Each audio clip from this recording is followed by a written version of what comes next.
So I think that some of the comparisons really scared the market, but are not valid. So there's a lot of this is where social media can become quite dangerous in driving that panic. We are getting a little bit more balance into markets, but I think what it has flagged up to people is that there are still unpredictable elements to this war. So yes, while we might no longer be worrying specifically about the nuclear power plant, it has made us realize that we don't know what fear might have to come next, what might be the next move from Putin and from Russia, and that's why there is still a slightly risk-averse tone, but I think it'll pair further as we go into non-farm payrolls later on today.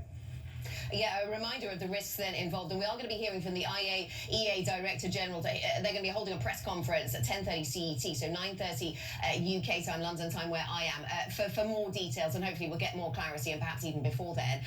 We are also seeing, of course, havens being bid on this. The dollar is up; it's up 0.2%. We'll talk more about FX in a moment, perhaps. Are you surprised to see where some of the selling has come through? The Hong Kong market, for example, Mark, does it deserve to be as sold off as it is today on this story? Look, I was a little bit shocked by the Hong Kong market first thing this morning, but of course we actually saw Chinese shares get hit in US time yesterday.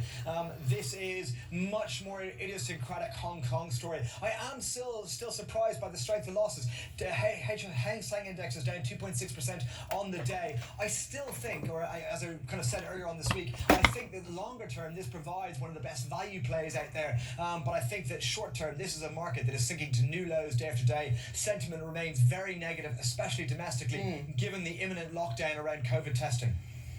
Okay, and we're still watching the ruble fall, the ruble sliding another 8.5%, I see, against the dollar in Moscow trading, so that's still part of the story. Another thing that's still part of the story, commodities, rising commodities, certainly has been a narrative of this week, Mark. And today we get the UN food prices data, which I know many people watch for.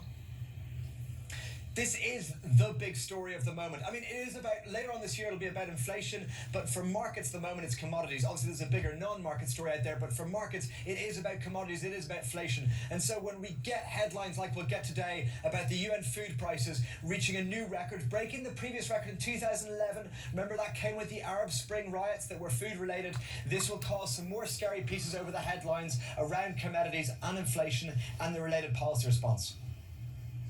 Mark, thank you. Remember, you can get up-to-date analysis and insight from Mark and the rest of the Markets Live team. MLIV Go, that is the function to use on your terminal.